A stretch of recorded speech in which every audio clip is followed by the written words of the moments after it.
have a special guest today, right? Talia Birch, the boxer. Listen, her resume is impressive. She's young, she's dynamic, she has a hell of a personality. I'll let her speak in a second, but I gotta run through this for you guys. She's 2 times boxing glove champion, 1 bronze glove champion, Brampton champion, and also Calgary champion. And I know there's a whole lot more to you than that. We're gonna add that on the edits when we finish and wrap this whole podcast up. But how you doing, Talia? I'm doing good. Nice to finally meet you.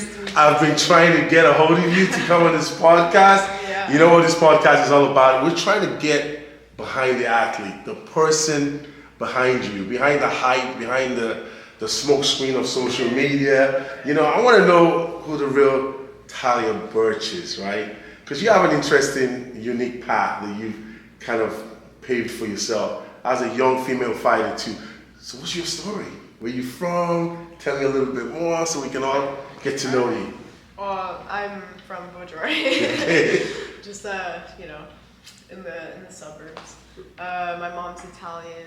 My dad is, I'll just say, Canadian. And yeah, nothing really crazy about my upbringing, but at one point in my life, you know, I just looked in the mirror and I didn't like where I was. So I decided to make a change. This was during the pandemic.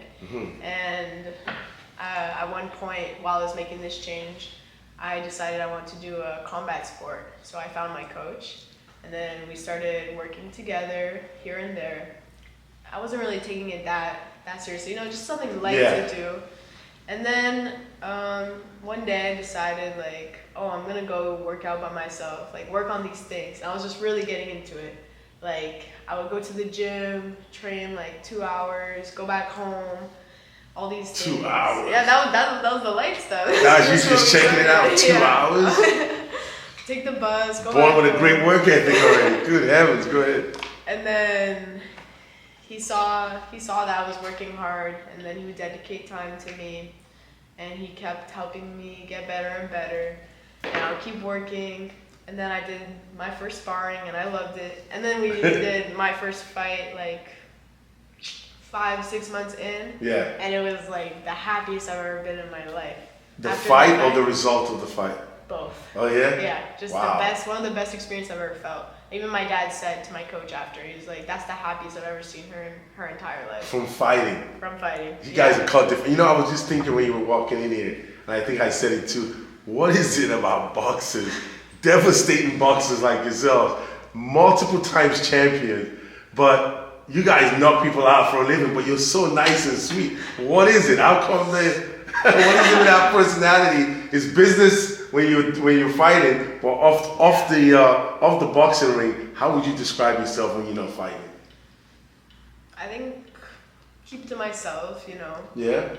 I just like no drama, you know. I like to watch TV. Very low-key person. You're pretty chill. Yeah, pretty chill. I mean, like you said, it's business. We put all our time into this. We're tired. We don't want to fight outside of the ring. We're over it. It's like before fighting's this big thing. Then once you become a boxer, it's like someone wants to fight you. You're like. You know, I'm just curious. How old are you now, Talia? I'm 18. You're 18 years old, right? And you've been doing this for how long now? 2.5 years, almost 3. 2.5 years, and you're already multiple times champion. Yes. Wow. Did you envision that you were going to be a champion when you started? What was that inspiration to do it? What were you fighting for? Or were you fighting against something? Never did I ever think I would get here. It's still crazy to like look at my wall sometimes and see how much I've done or even how many fights I have. It's very crazy. I would say the thing that brought me here, I don't think I was working towards anything at the beginning. I was just trying to get better. Just every day, just trying to get better, just be a better boxer. You know, next session with my coach, I want to show him that I actually worked on this or I fixed whatever was wrong. And then just eventually, like, we turned around and we're like, oh, we're here now, you know? So I love that mindset. I absolutely love that mindset. I say it often. You ask people what their goals are and they tell you their goals in 5 years or even a year from now, but they couldn't tell you what their goal is for today. And the way you went about it is, I just want to get better today than I was yesterday.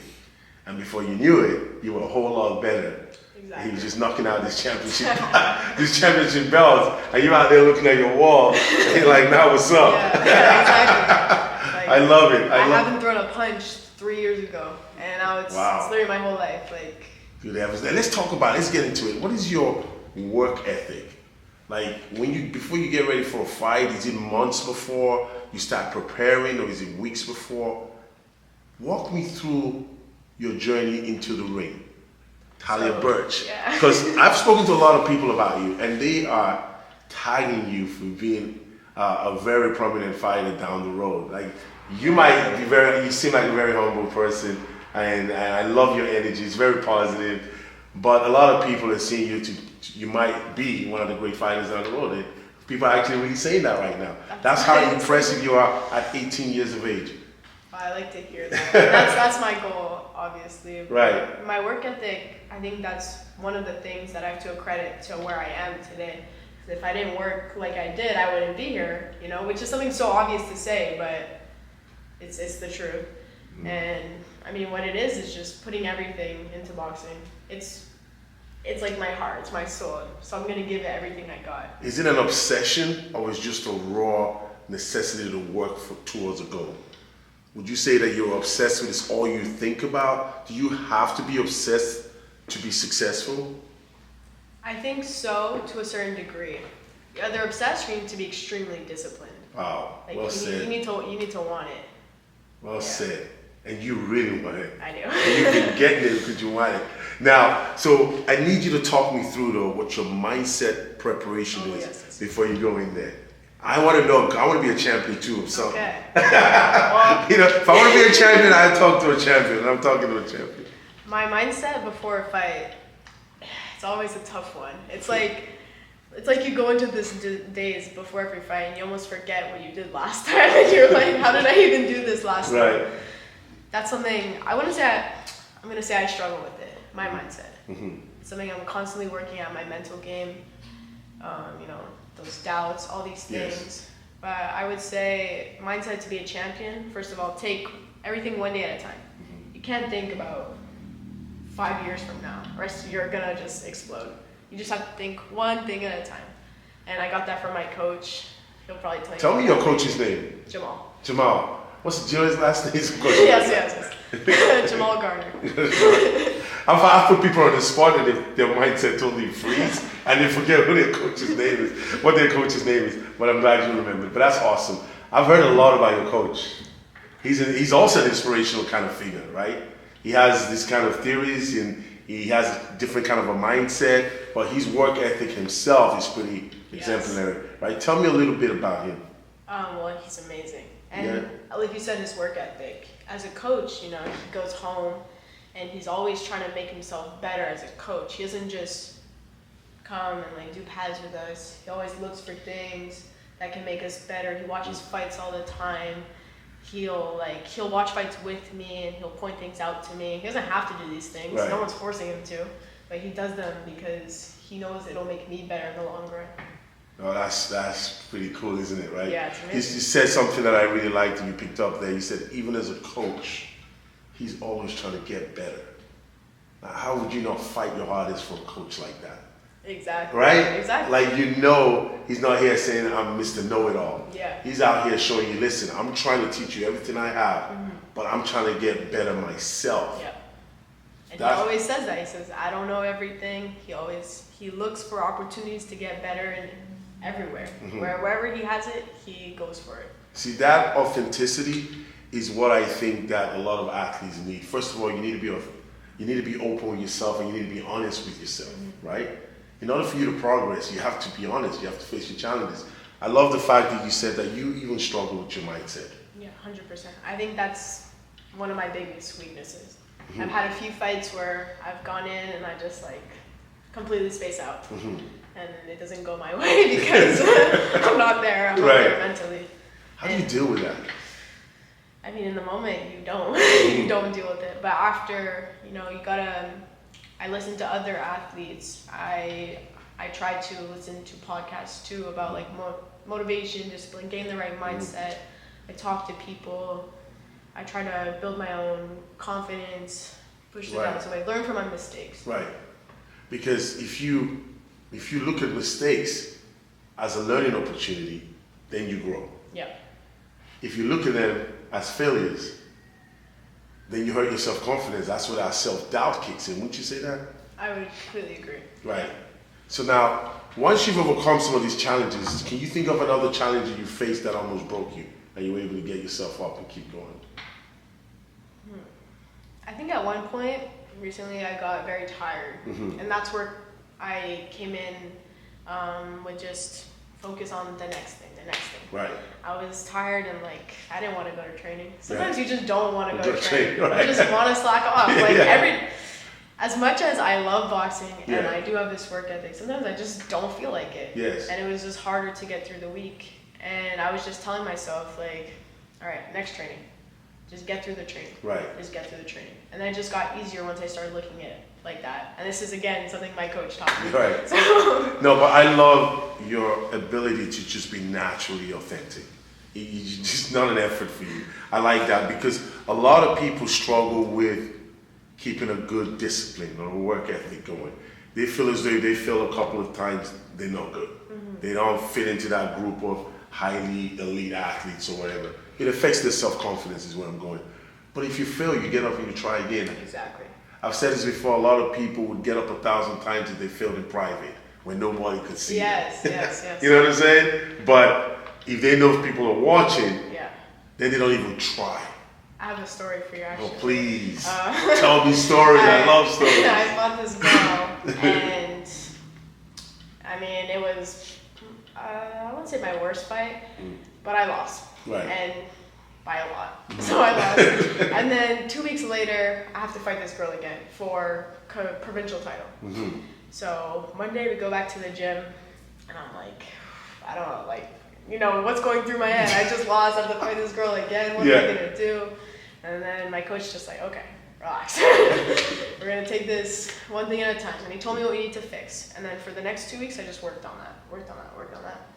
And then I ended up beating her. Right. And that was, I think, one of the most fulfilling moments out of all my fights is that moment. The bigger the challenge, the bigger the accomplishment, isn't it? Exactly. Yeah, and you've got to put the work in, you feel better from it, you grow from your experiences, right? Yes. I want to talk about something else though, family, right? Yeah. So your mom and dad, how would they feel? I can just imagine my daughter coming to me and say, Dad, I want to be a boxer. He said, I'll be okay with a dance, saying I want to dance, you know what I mean? I want to dance, I want to be a doctor, but I want to go fight. Yeah. I'm not saying that's all you want to do, but how did your dad take the fact that you wanted to be a boxer?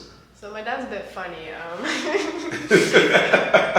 Long story. Long story. He actually put me in karate when I was younger, but karate's, at least the version I did, it's not as intense. You don't really punch each other. And he's actually the one who found my coach. Yeah. And I actually started with my little brother. It was like a thing we did together. Okay. So he's completely fine with it. Like, he thinks it's cool. He loves to brag to his friends. Like, he Of always course. texts his friends. Well, if you're winning championships, I'll brag too. Even, like, I lift weights sometimes, and he'll, like, make me flex, take a photo, send to his friend. It's just so random. But my mom, actually, before my first fight, I told her I was going to fight, and she's like, no, excuse me. I've just been working for 6 months. What do you mean I'm not going to fight? And then she kind of just had that attitude, but I was kind of like, it's going to happen. Right. It's already done. Not that you don't have a say in it, but it's going to happen. And then she watched the first fight, and she's literally crying after the first round. I turned to Jamal in the corner like this, and I go, my mom's crying. He's like, don't worry about that right now. She's just excited that daughter's alive. Yeah, exactly. Like she still has a daughter. And the first few fights are always messy, but I think after my 6th fight, when she watched it, she was like, okay, she got it. She's a boxer. Yeah, she's not hurt. Right. I want to go back to the mindset aspect of it, right? Because it takes a certain kind of mindset to lose and come back and fight the same person you lost to. So they've already proven they can beat you. Yeah. So how do you go from being beaten by that person and having the confidence to beat them? What was that transition? Or what was your mindset like in that process? First few days, like, again, just completely destroyed with emotion. But I think it really goes into having someone who believes in me just being there and knowing I can do it. So knowing that he knows I can do it is like, okay, I know I can do it. Right. So that just makes it easier. And I always trust, if I put in the work, I trust myself. So I worked all those 2 weeks, and I just felt ready. Like we watched her fight the night before because it's a tournament. And we're like, okay, yeah, we got this. So preparation established that confidence Exactly. that you needed to pull out a win. Preparation is, I think, the thing that keeps me the most sane when it comes to mindset. If Wow. I feel ill-prepared, then I'm going to lose it. Yeah. So during your preparation, I'm asking questions now that I know parents are probably would like me to ask you, right? Because they have daughters at home looking at you like, wait, she is so cool. I want to go box too. And dad's like, oh God, no, please don't. Social media. Yeah. How exposed are you with social media before a fight? I'm really bad at social media. Like, I'm so bad at it. I hate it. I'm barely on it for boxing. I find it, I don't want to say fake, but I find it fake. Yeah. Because to me, it's like, why would I go to the gym and take a video of myself? Right. You know? Right. I know that's the way we live now. Right. That's how we get, like, exposure. Right. I just don't like it. And even, like, people are like, oh, you should do this, you should do this. I'm like, Right, right. I do that. So before a fight, I'm not even on it. But even when I'm not fighting, I'm not not even on really it. on it. Yeah. So I just wasted all those videos of myself working out to show. I'm gonna delete your to self-video all those workout videos that I just wasted on my. We always say, like, if I'm fighting someone and I have to, like, click through their stories like this, it's a wrap. Wow, that is interesting. Yeah. Okay, so I love that. I love that mindset. I joke about myself, but I love that mindset that you said right there. So you don't have time for social media. It's not part of your whole social life. That's not how you interact with your I friends. wouldn't even say it's a time thing. I don't know. For me, it just feels like unnecessary. But why would I do this? You know? Right. Yeah. Interesting. Have you always been like that with social media outside of your sports? I mean, just in general. No. You Like see- on other social medias, I'm on it. Yeah. And I do like regular teenager stuff. Okay, You know? that's what I wanted to Yeah, find out. yeah. So you are normal, you know? Yeah, I'm We just want to make sure you know. Okay, so you are normal. You Yeah. do get on social Yeah, media. yeah, And do you manage the amount of time you spend on social media, or you find like you don't even need to? Sometimes I do find myself like, whoa, Okay, it's enough. get off. Yeah. Get off. Or sometimes, you download a game and Yeah. you're already on level 40. You're like, how did I Okay. get here? How did I get here? It's like you binge watching Netflix. Yeah. And you're like, okay, enough time. I've got a life. I gotta make a living. Okay, good. Yeah, but I find that it's okay because, I train for, I don't know how many hours, then I go home. I'm gonna watch some TV. Like, Yeah. I'm gonna watch 8 episodes of whatever I want to watch. No, But I think love how easy you are, even with the strict regimen that you have. It's also kind of based on your personality. You do how you like, and you're not forcing yourself to do something you don't like. You know, when I tried to get you on the podcast the first time, I reached out to you, right? And you couldn't come because you were studying for your exams. I think you had. Yeah, and I also had my other tournaments. Yes, Like, so you had a lot going on. But I love the fact that you prioritize your time and you have certain things you can do at certain times. Now, what are you studying for? So I'm in sciences. It's science. Yeah, Okay. like pure and applied sciences, Okay. like chemistry, physics at John Abbott.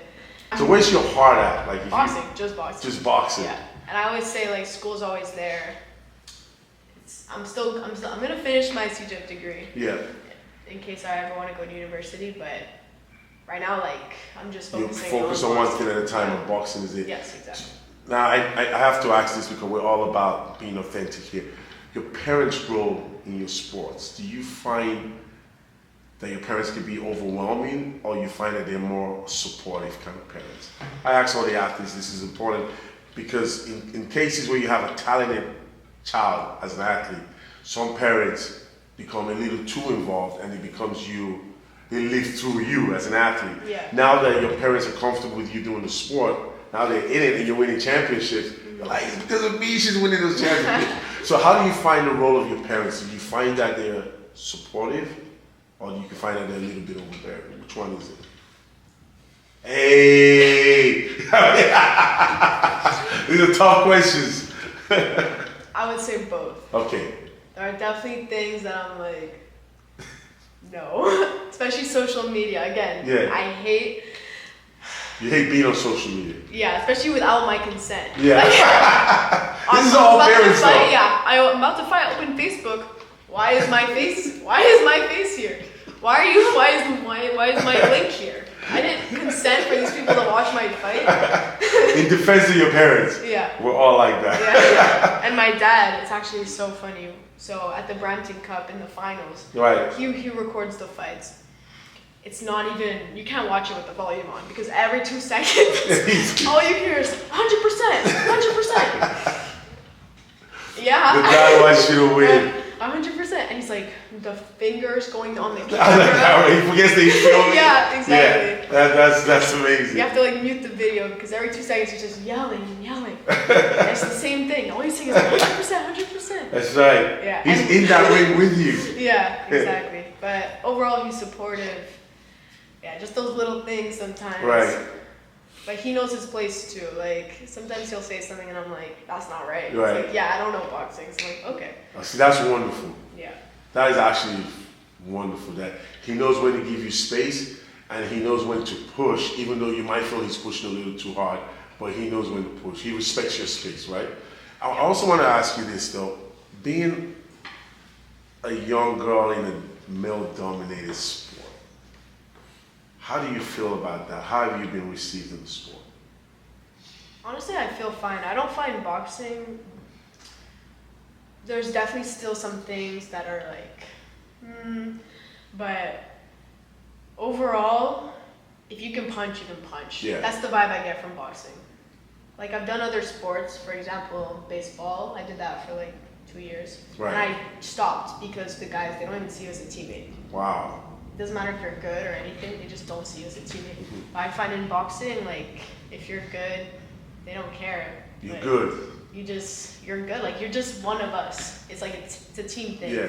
I will say, though, in, like, the casuals, people who don't know boxing, Yeah. who aren't in the gym, sometimes they say some dumb stuff. It's always first, I'm like, oh, I'm a boxer. And they're like, oh, so you do kickboxing. And I'm like, where'd you get that from? Where'd you get that from? Right. Or always, just for fun. After I tell them I went to Poland for it, Right. like I compete. Right. And it's like so beyond to them.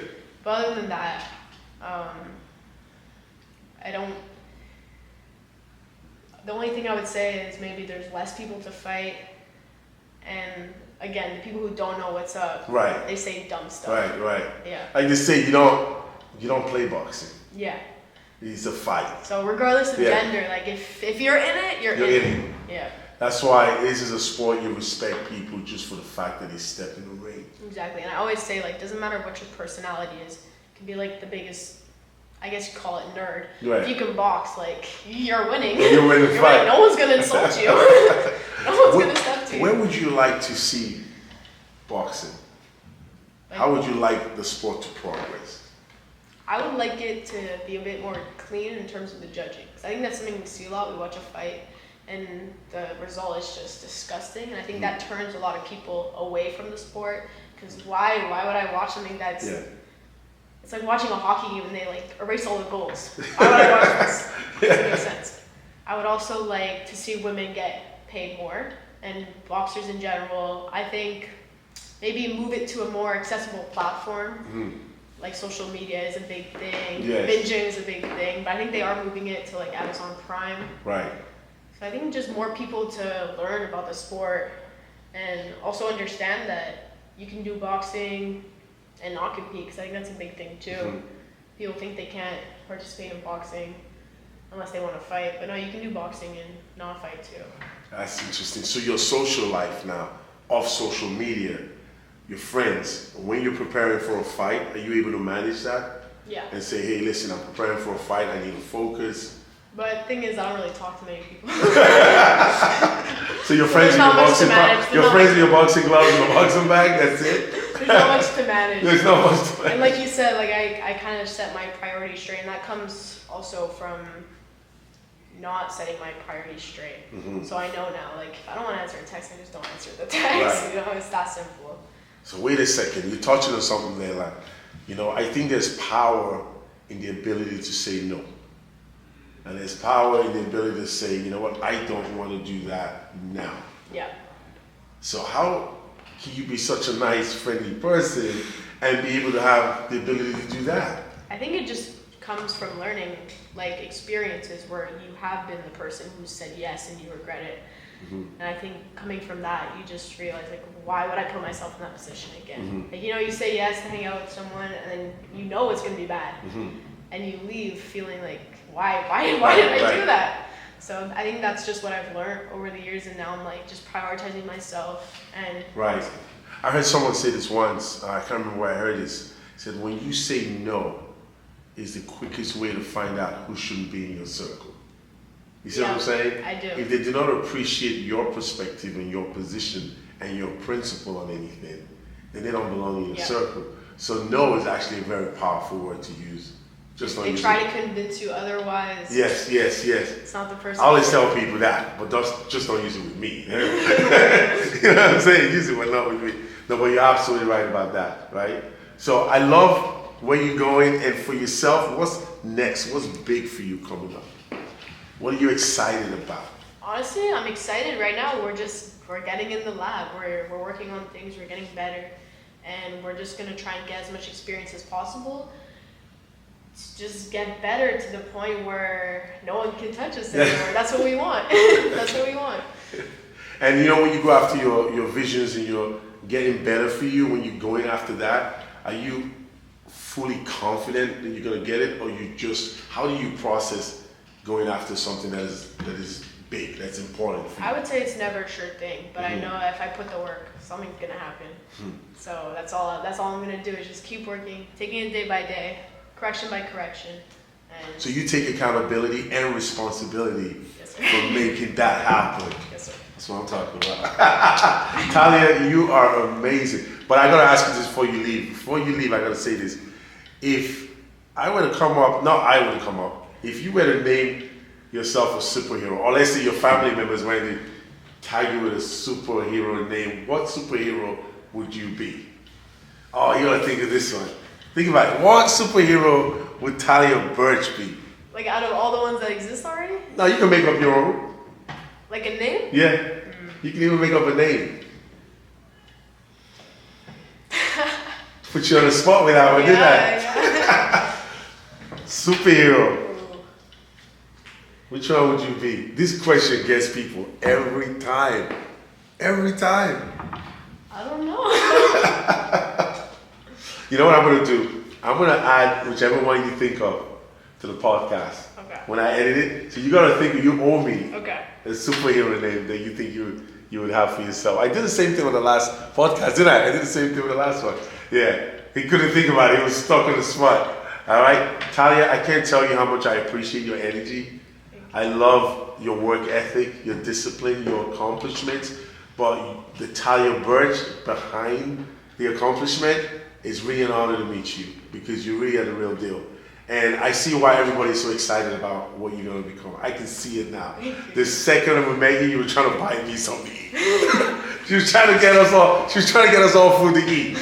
That's the Talia Birch that we're looking at here today. That's who you've been listening to. If you have any questions for me to ask her, feel free to shoot them in, and I'm sure you met her. She'll answer them. Talia, thank you so much for coming today. It's really been a pleasure. Cheers. Thank you. Nice to meet you. Cheers. A pleasure. Mind power.